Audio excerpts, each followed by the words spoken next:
Você está viajando através de outra dimensão.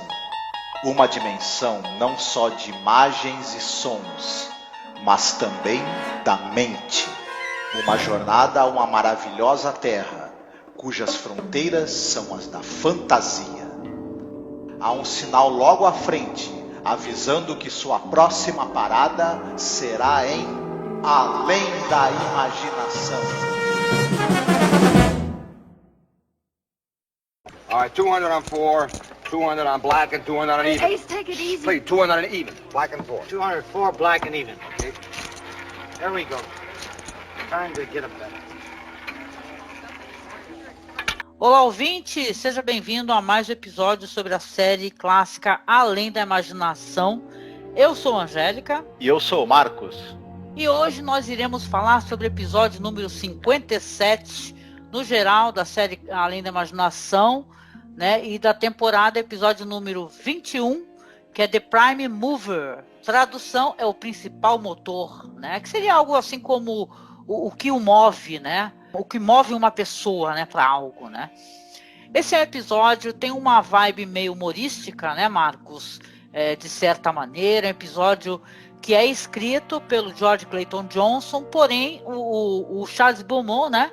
Ele comprou, né, o roteiro do George Clayton Johnson, adaptou e lançou, né? Inclusive foi prometido ao George Clayton Johnson que seria acreditado, né? Receberia créditos, porém só tem o crédito do Charles Beaumont mesmo. Exatamente. O George Clayton Johnson ficou a ver navios nessa história. Mas ele acabou tendo outras participações na série, participações notáveis, né?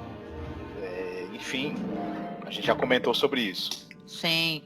O diretor é o Richard L. Bear, cara que a gente gosta muito porque tem uns episódios fantásticos, né? Por exemplo, ele é o diretor daquele episódio Third from the Sun, né? O Terceiro do Sol, Testamento Roxo, Nick of Time, aquele To Serve a Man, né? O Fugitivo, O Que Há na Caixa, vários episódios antológicos e famosos mesmo.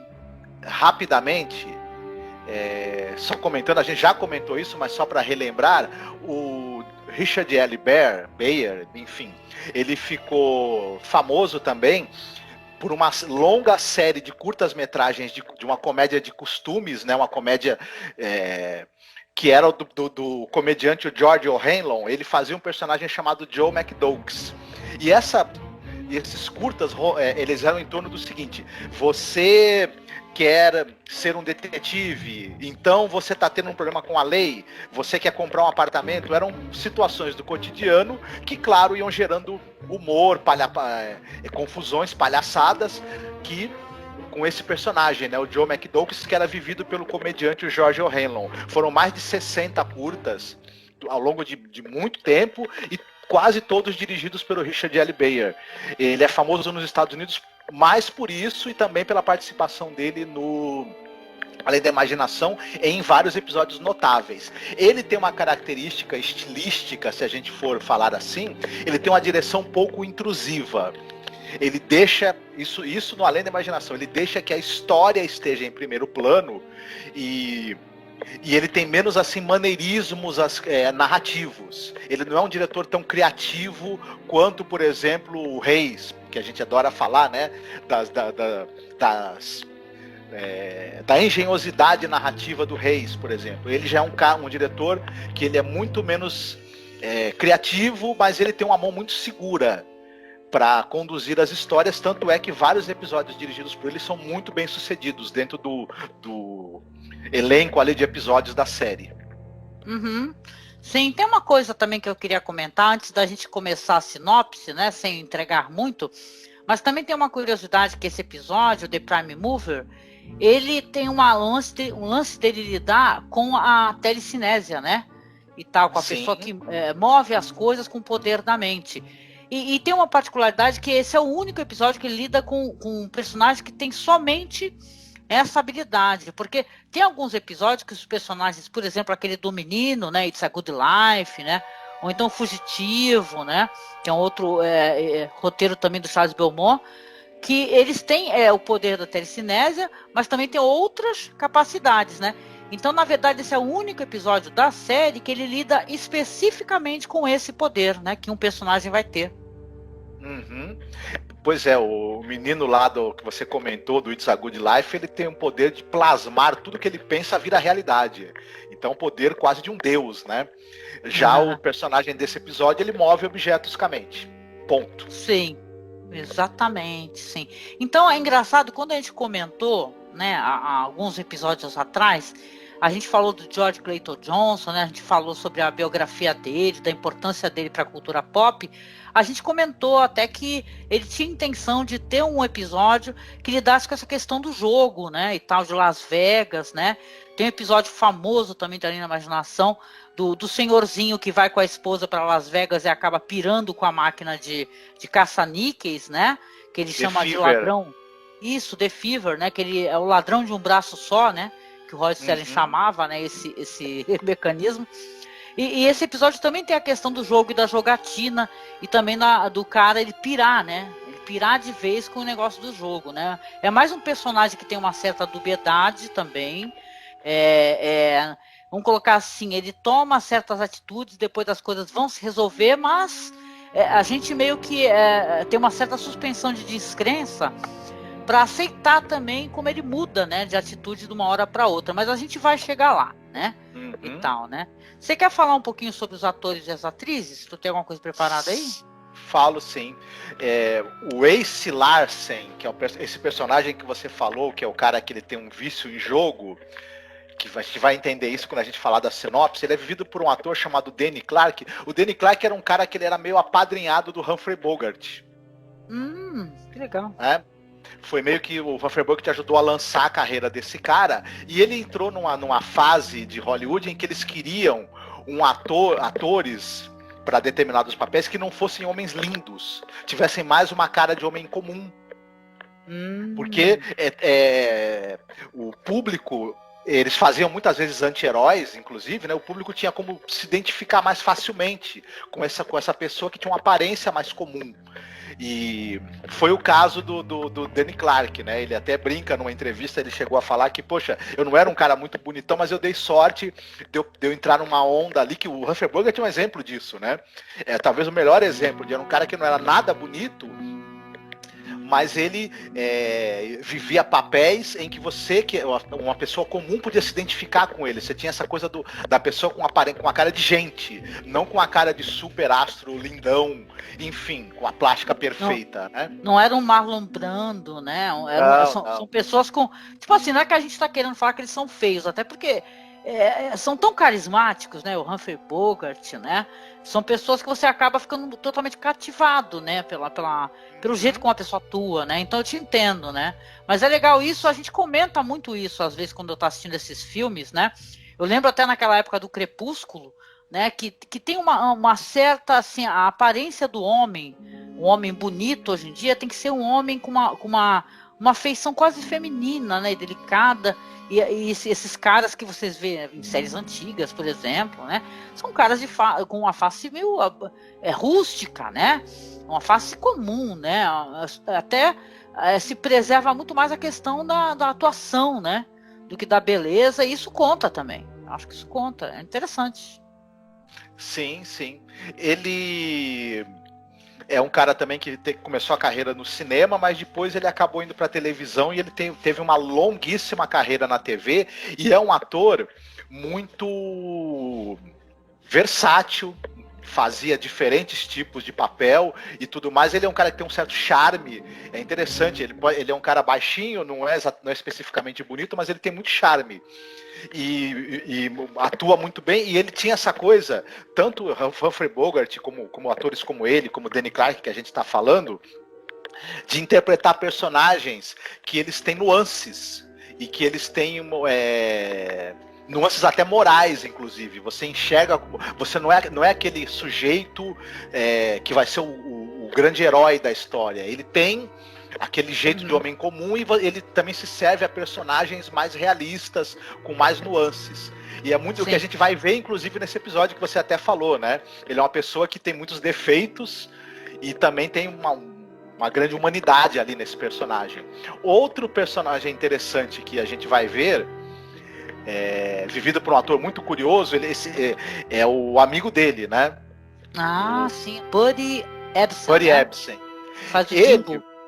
isso, ele ia ser o espantalho no filme do Mágico de Oz, só que ele acabou trocando com outro ator para ser o Homem de Lata, só que ele teve uma intoxicação com a maquiagem.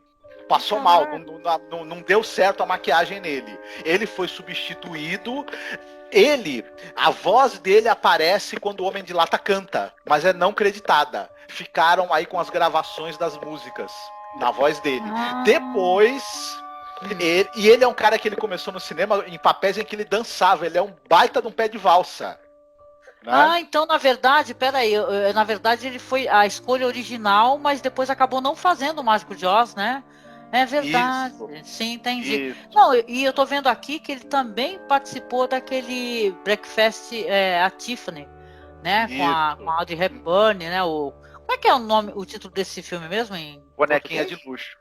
Bonequinha de Luxo. Ele faz o Doc Godleby, que é o marido bem mais velho ali da personagem da Audrey Hepburn, né? Sim. Agora, ele é lembrado mesmo por 2 séries de televisão. Ele era o Jed Clampett da família Buscapé. O pessoal deve lembrar, uma série começou nos anos 60 e continuou no início dos anos 70, de uma família de caipiras que fica rica e vai morar em Beverly Hills. E a presença daquele pessoal com aquele jeitão deles simples, de caipirões, no meio daquela alta sociedade fresca de Beverly Hills, gerava uma série de situações engraçadas, e esse era o mote da série. Depois, ele também ficou famoso por uma série dos anos 70 do detetive Barnaby Jones, que era uma série sobre um sujeito idoso, que era um detetive particular, só que era uma coisa interessante. Esse personagem, ele era um cara idoso, bem idoso, o pessoal brincava que era o detetive geriátrico, só que ele usava métodos muito modernos de investigação, usava técnicas de laboratório. Na série, o personagem lançava a mão dos recursos mais modernos que tinha para se resolver um caso. Justamente um personagem que era bem idoso. Então tinha essa coisa interessante nisso, né? Do vovô, do coroa, mas que estava por dentro das últimas tecnologias para se resolver um mistério, né, um caso policial. Então ele é muito lembrado por essas 2 séries também. Legal, muito legal. Eu queria também comentar rapidinho aqui que tem a Christine White participando do episódio, né? Ela participou do Pesadelo a 20 mil pés. Exatamente. Ela está em outro episódio das séries que você citou, né? E aqui nesse episódio tem uma coisa interessante também, que ela meio que faz um personagem que é uma fortaleza moral. Tem bastante isso em alguns episódios do Além da Imaginação. Você tem esses homens desmiolados, né, presos aos seus vícios e aos seus defeitos e às suas manias, e tem a presença ali de uma mulher que o cara gosta, que é a paixão dele, que ele pretende se casar, e é uma pessoa centrada que tenta botar algum juízo na cabeça, né, confusa do homem, né? É que nem aquela personagem lá do Nick of Time, né? Que fica falando pro cara, ei, porra, casei contigo e tu já tá gastando teu dinheiro todinho nessa maquininha aí, né? E tal, né? Realmente, tem vários momentos, inclusive tu comentou o The Fever, né? Eu também, que tem a personagem da esposa, né? Ou da namorada, que seja, né? Que vai tentar botar uma consciência e falar, porra, o que você tá fazendo, né? E tal, né? Mas é interessante, a gente vai desdobrar um pouquinho mais sobre isso daí, mas eu queria que você fizesse, por favor, a sinopse do episódio. Sim. Esse episódio gira em torno de basicamente 3 personagens. Você tem 2 caras que eles são sócios num bar. É o Ace Larsen e o Jimbo Cobb, né? Vividos aí, como a gente falou, pelo Danny Clark e pelo Buddy Ebsen, respectivamente. Um deles é um cara meio malandrão, né? Gosta de jogo. O outro é um cara mais velho, uma pessoa mais centrada, mais tranquila. O Ace descobre, por uma série de coisas que acontecem ali, que o sócio dele, o Jimbo, tem a capacidade de mover objetos com a força do pensamento. Isso acontece... uma série de coisas não. O cara sofre um acidente fora do restaurante, né, que eles estão trabalhando, o cara vira o carro, porra. Isso, com a força do desculpa. pensamento. O bagulho, não é uma série de coisas não, um bagulho bem específico. Isso, exatamente, é esse acontecimento que você falou do acidente. E aí, o cara fica impressionado, né, com isso, mas o Ace, como é um cara meio malandrão, uma pessoa que não é muito honesta, eles estão ali, no início do episódio você vê que eles têm pouca grana, a noiva dele trabalha ali no bar com eles, mas ele quer casar, mas ele vê que o dinheiro que está entrando é muito pouco, então ele logo pensa em tentar usar as habilidades do Jimbo para ganhar dinheiro em Las Vegas, no cassino, fazendo... usando a capacidade dele de mover objetos para intervir na roleta, nos dados, e eles tentarem ganhar uma boa grana, de maneira desonesta, óbvio. O que será que vai acontecer? Eles ganham muita grana nesse dia que eles estão no cassino, e aí o Ace tem uma ideia de começar a fazer apostas e convidar um gangster, né, para jogar dados, usando a habilidade do Jimbo. Até onde que isso vai levar, né? Essa ambição do cara em usar os poderes do amigo e se meter nessas coisas até meio perigosas. Onde é que isso vai levar, essa ambição dele? É mais ou menos sobre isso que trata o episódio. Sim, é um episódio sobre ambição, né? E é engraçado, assim, porque você vê o protagonismo, ele parece que ele tá ligado somente ao Ace, né? Que é o cara que é viciado em jogo, que é, no caso ali, o Jimbo, ele seria um coadjuvante nessa história, né? Porque ele é um cara que ele tem esse poder, só que ele fala que ele fica cansado, né? Ele se sente cansado quando ele usa esse poder. Você vê no começo do episódio que o Ace não para de jogar naquela maquininha lá no caça-níqueis, né? Ele fica o tempo todo obcecado com aquilo, aí tem esse acidente, aí ele fala, nossa, Jimbo, já sei o que eu posso fazer pra gente arrumar dinheiro e tal. Liga pra noiva, né? Fala pra ela assim, vamos nos arrumar, vamos pra Las Vegas. E ele realmente vai essa sequência de cenas onde eles estão em todas as mesas, seja de dados, seja de roleta, né?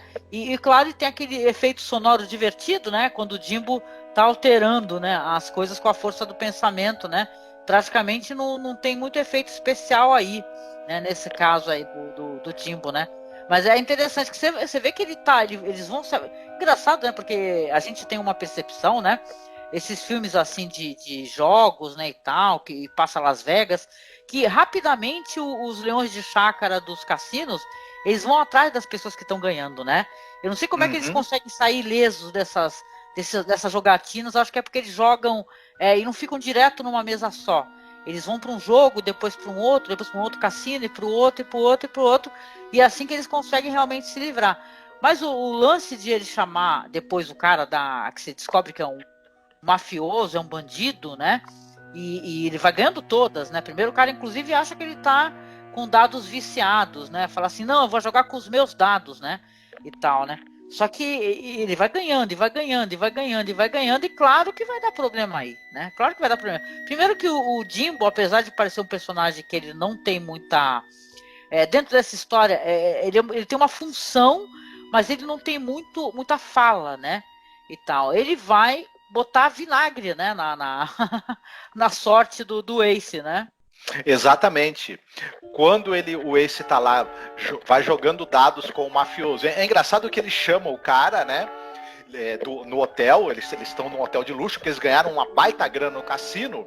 Vão os três para um hotel e ele liga para ele pergunta, né, que quem é um grande apostador ali na cidade que ele quer convidar para um jogo. O pessoal fala, fulano de tal, que é um gangster perigoso. Ele chama o cara, convida o cara para fazer uma rodada de apostas ali no quarto de hotel deles. O cara chega cheio de capangas. Porque, é claro, né, ele pensa, pô, esse otário tá querendo fazer uma rodada de apostas comigo, ele deve ter dinheiro, ganhe eu ou não, eu vou tomar o dinheiro desse idiota. É claro que a ideia do gangster é essa, né? Não, o cara tá ali com uma caixa, com 2 caixas cheias de dinheiro, né? Porra, episódios onde as pessoas estão com montes de dinheiro, você sabe que vai dar merda, né? Tipo aquele Most Unusual Camera que a gente gravou. né? Tu tá com uma caixa cheia de dinheiro, mas obviamente você vai ser roubado em algum momento, né? Mas o lance todo aí é que, na verdade, quem ferra com ele, e por um motivo muito específico, né, que a gente não comentou muito aqui, é o Jimbo. Por quê? Porque o Jimbo fala assim, ele tá tendo problema com a noiva dele. A noiva dele, chega pra ele e fala assim, seguinte, você parou, né? Chega, né? Você já ganhou muito dinheiro, né? E tal. Ela percebe que eles estão fazendo uma coisa errada. Né? Você já ganhou muito dinheiro. Chega então, né? Não, eu quero tentar mais uma vez, pelo menos, enquanto isso o Jimbo tá falando que tá com muita dor de cabeça. Que ele sente dor, né? Porque ele tá usando ali essa telecinese, né? E tal. E isso daí tá deixando ele com muita dor de cabeça.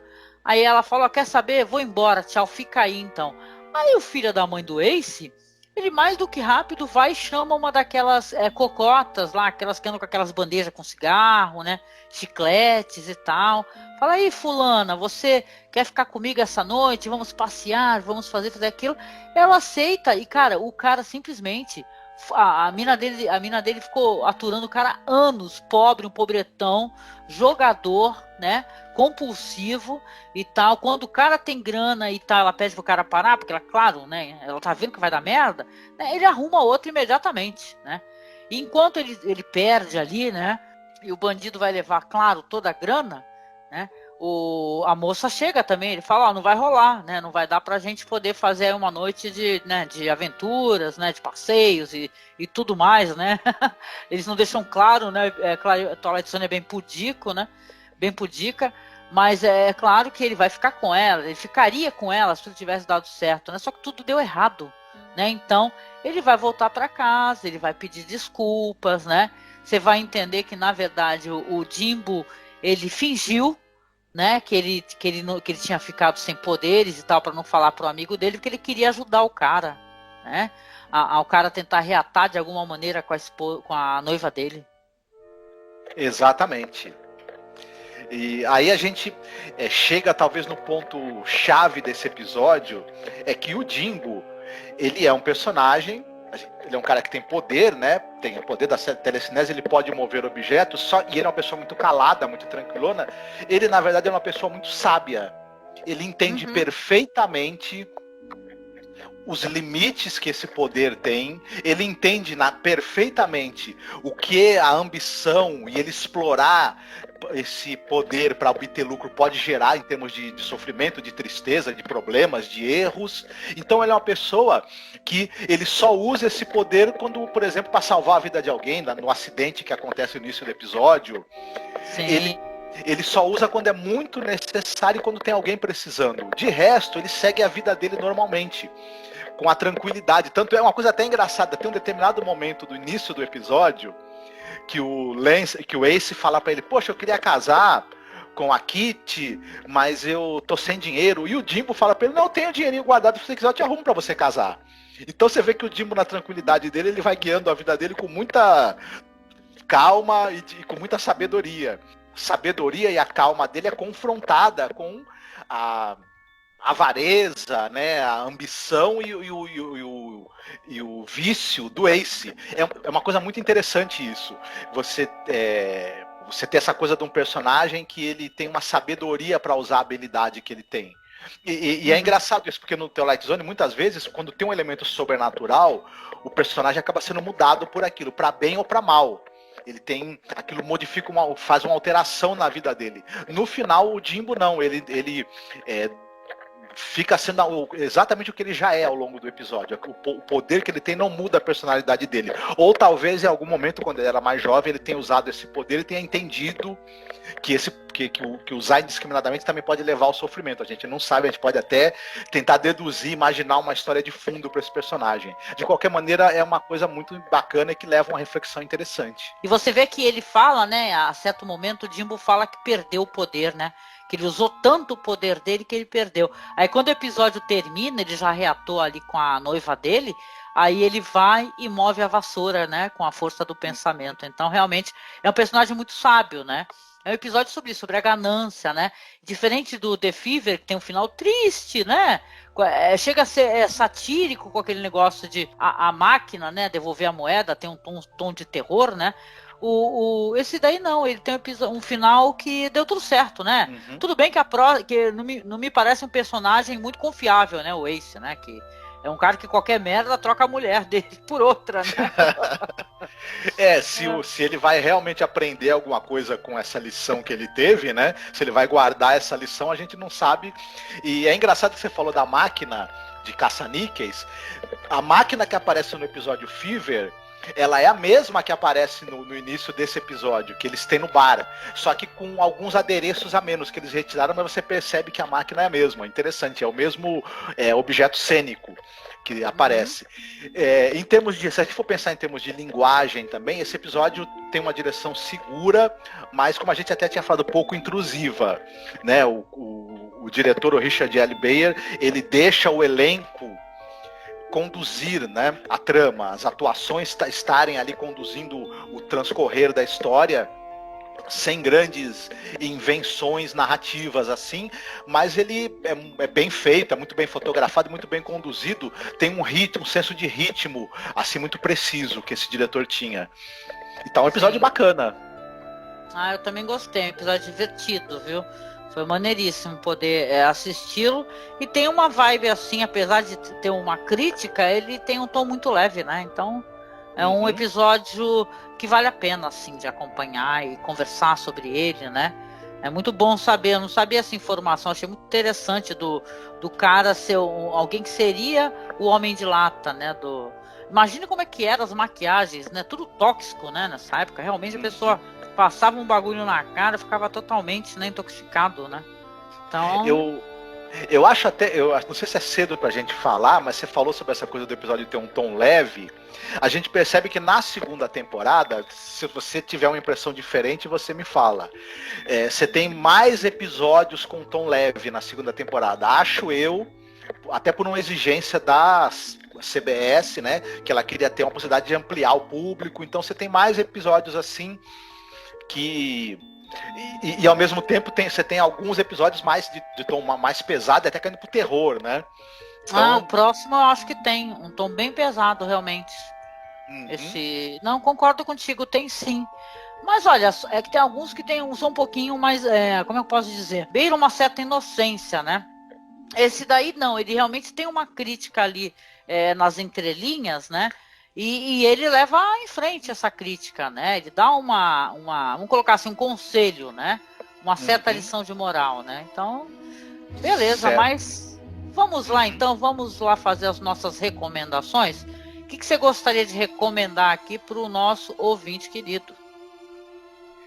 Eu não sei se a gente já, por acaso, recomendou esse filme em algum outro podcast. Se a gente... vou chover no molhado de novo, né? O pessoal deve estar pensando, cara, o cara só dá recomendações óbvias. Mas, enfim, telecinesia, o que eu vou pensar? Scanners, sua mente pode destruir. Né? Tu acabou de roubar a minha... E aí, dessa vez vamos ficar na mão, porque eu não consegui pensar em nada. Eu tava justamente pensando em Scanners, cara. Não, mas segue em frente. Não. O máximo que eu posso fazer é reforçar a tua recomendação. Vai em frente. Tá bom. É um filme de 81, Scanners, Sua Mente Pode Destruir. Filme do David Cronenberg. Passou bastante na televisão brasileira. Enfim, muita gente conhece o filme, muita gente gosta. Porque é um filme extremamente interessante sobre... uma batalha épica entre grupos de paranormais, os paranormais do mal, né? Os paranormais do bem, e tem a famosíssima cena da cabeça explodindo, que é algo inesquecível, que a gente no Brasil só pôde ver durante muito tempo, porque quando esse filme passava na TV, essa cena era cortada, né? Então depois que teve internet, DVD e essas coisas que a gente pôde ver, aquela gloriosa cabeça voando pelos ares em toda, né? É uma pena eles terem cortado, porque é muito legal essa cena, né, pô? Eu lembro até que tem um cara que parece o Seu Barriga do Chaves, cara, também no filme. É um filmaço, né, do Cronenberg, que é um verdadeiro gênio, cara. Eu acho que a nossa audiência talvez conheça o Cronenberg, o David Cronenberg, mas, pô, fica até aqui na menção honrosíssima, né? As pessoas procurarem os outros filmes do Cronenberg, que ele tem Filmes incríveis, gente. Muito bons mesmo. Né, Marcos? Sim, a filmografia do Cronenberg é toda muito interessante.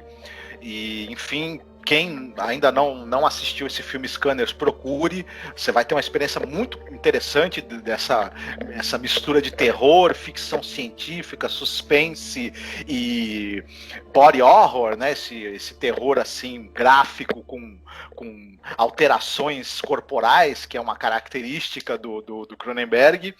E é muito interessante mesmo. Tem o Michael Ironside, né, fazendo uma ponta.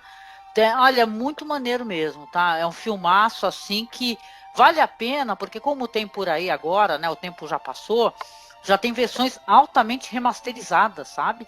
Então você consegue assistir o Scanners, né, de uma maneira, assim, alta qualidade, cara. É um filmaço, não vou falar muito não, porque vale a pena, cara, vale a pena. Como é criativo o Cronenberg, o cara do body horror, né, que é o horror do corpo, né, da transformação. Tem filmes sensacionais dele, né, dentro dessa questão específica, né? Então ele é um cara que inclusive vale um podcast, né? Ele vale o trabalho dele, a filmografia dele é muito legal de se acompanhar. Sim. Muito bom, olha, eu tô reforçando a tua recomendação. Vale muito a pena, sim. Assista, por favor, Scanners. Tem dublado por aí no YouTube, com certeza. Tem legendado. Mas é que nem eu falei, gente. Dá uma procurada aí que vocês arrumam uma versão remasterizada que, cara, é muito maneiro. Se você é fã de gore, tá? Porque o filme é violento, avisando, né? Mas vale a pena, gente. Vale a pena. O Cronenberg é muito criativo. É um filme de explodir a cabeça. Sim, Videodrome, né, também, né, vale a pena também dar uma conferida. Muito bom, né? Tá certo. E aí, você escolheu alguma musiquinha? E eu não consegui pensar em nenhuma música sobre poderes paranormais, infelizmente, né? Desculpe, não procurei, eu juro que eu procurei, mas eu não consegui. Porém, a gente tem várias músicas sobre jogo, sobre o vício do jogo, sobre jogatina. Tem, aí tá até fácil, né? E aí eu vou de Frank Sinatra, Luck Be a Lady, uma música de 66. Ah, legal. Muito bom. Frank Sinatra. Boa. E tem tudo a ver, né? É contemporâneo aí dessa, né? Lembrando aí que o George Clayton Johnson foi o cara que escreveu lá o famoso roteiro do Hatpack, né? Que é o 11 Homens e um Segredo. Então, exatamente. Tudo a ver. Muito bom. Pois é, ouvintes queridos, estamos chegando aqui ao final do nosso programa. Claro, os recadinhos de sempre. Siga lá a nossa página, tá? No Facebook, @masmorracine. Lembrando que a página tem um grupo, tá? O nosso grupo aqui do podcast, que é o Fãs de Além da Imaginação, onde a gente troca figurinha, né? Vídeos legais e tal, informações. Quem quiser ajuda, às vezes o pessoal pede ajuda para poder assistir os episódios. Lembrando, gente, que eu sempre publico, tá? Tanto aqui no YouTube e no site, o link para vocês assistirem online o episódio com legendas ou para baixar, né? Então a gente sempre procura facilitar, a gente nunca fala de coisas que a gente não tenta facilitar de alguma maneira, né, para o pessoal poder assistir, né? Então é só você abrir a publicação, tá? Você abre aí, coloca mostrar mais aqui no YouTube e aí vai estar lá bonitinho lá para você acessar e assistir. O nosso perfil no Twitter, que é @masmorra_cast. No Instagram, nós estamos como @masmorracine. E, cara, a gente vem chegando ao final desse episódio, né? Que foi um episódio divertido. E ouvindo o querido Frank Sinatra, cara. Lembrando para vocês, claro, se você puder nos apadrinhar, sempre ajuda a gente a pagar o nosso servidor, manter o nosso podcast, o nosso trabalho no ar, né? Procurem lá os programas da gente no site, que é masmorracine.com.br. A musiquinha só toca no MP3, gente, porque no YouTube não rola, que o YouTube derruba o vídeo. E a gente se vê no próximo programa, tá bom? Um beijo pra vocês, se cuidem. Fiquem bem, cuidem-se bem.